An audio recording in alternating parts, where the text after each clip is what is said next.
Similar to the main guns of tanks during World War II, the airborne weapons during the war also showed a trend of increasing caliber.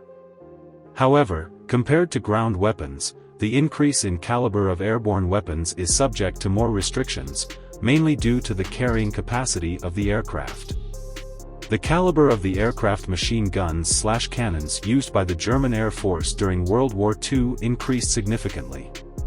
Initially, widely used 7.92 mm caliber machine guns, such as the MG15 machine gun with a 500-round ammunition belt, and some MG/FF type 20 mm cannons. However, overall the caliber of the weapons was not considered large. At the time, the opponents of the German army also installed a large number of small-caliber machine guns or 12.7 mm machine guns, and the firepower in combat was not inferior to the opponents. Around 1940, the German Air Force began to equip aircraft with 13 mm and 15 mm caliber machine guns, which was a general improvement in basic firepower. The performance of this gun was similar to the 12.7 mm machine gun and was sufficient throughout the entire World War II. However, the configuration of large-caliber machine guns and 20 mm cannons used for combat between fighter aircraft, or to deal with medium and small-sized aircraft, was not sufficient to cope with the increasing number of four-engine bombers by the Allies. For example, in 1942, the German BK7.5, a large bomber, appeared. This aircraft was not only heavily armored but also equipped with machine guns all around the fuselage for defense. Fighter aircraft attacking such targets were very difficult, as there were few opportunities to shoot against the bomber's defensive firepower. Strafing from machine guns had limited destructive power, but the 20 mm cannon was relatively better and, according to statistics, it needed to hit about 25 rounds to shoot down the bomber. In 1943, Germany developed the 101 Malawian Quachas 30 mm cannon, and later improved it to the compact version 103 Malawian Quachas. This cannon was very satisfactory in terms of both power and range, especially the compact version appropriately solved the problem of fighter aircraft carrying difficulties. This type of cannon, which used a clip for ammunition, only needed about 4 to 5 rounds to destroy a large four-engine bomber, and was also effective against tanks. However, the German Army's dedication to large-caliber cannons was similar to that of tanks mounting large-caliber artillery on the ground. If the 30 mm cannon was still within the fighter aircraft's tolerances, the subsequent models were not very understandable. A more gentle example is the BK3.7 37 mm airborne cannon, which appeared in the form of a cannon pod, and was modified from an anti-aircraft gun.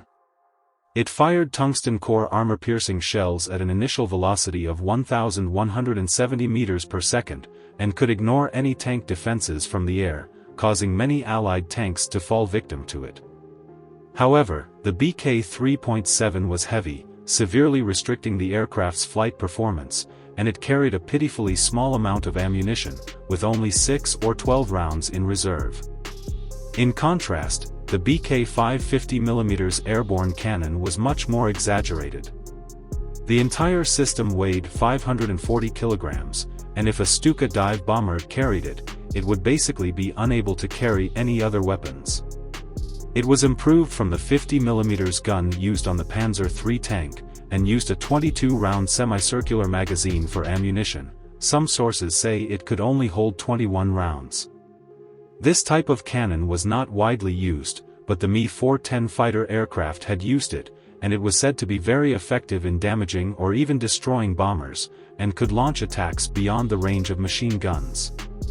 However, it should be noted that this type of cannon placed very high demands on the type of aircraft used, as small aircraft could not withstand the recoil of firing, and would greatly reduce the flexibility of the carrying aircraft. This weapon was like a custom-made weapon for bombers. But that's not all.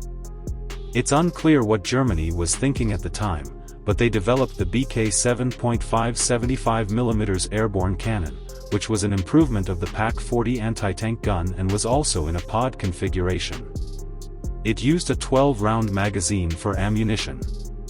It was planned to be used on aircraft such as the Henschel HS-129B-3, or the He-177A-3/R-5 large bomber, and could possibly be used as a gunship. This system weighed 1,200 kilograms, and even without considering the recoil, it would exclude most aircraft from its carrying platform, requiring at least a twin-engine platform to have sufficient stability. As the heaviest airborne cannon in World War II, even though its pod was designed to be disposable, it was still difficult to use. The cannon was difficult to aim, had a huge recoil that had a significant impact on flight, and a low rate of fire. In short, it was an impractical large-caliber airborne cannon for the German Air Force at the time, similar to the 88mm gun with a 100 times caliber barrel that was being developed for ground use. The reason why Germany developed such impractical equipment that seems absurd to future generations is probably related to the extreme ideas brought about by the difficulties faced by Germany at the time. Many people hoped for a weapon that could reverse the situation, such as the Maus heavy tank, atomic bomb, etc., and the BK7.5 should also be included in this category. However, relative to the others, it was more feasible. If it had been developed earlier and with a sufficient number of aircraft, I believe the Germans would have really equipped it and showed off properly.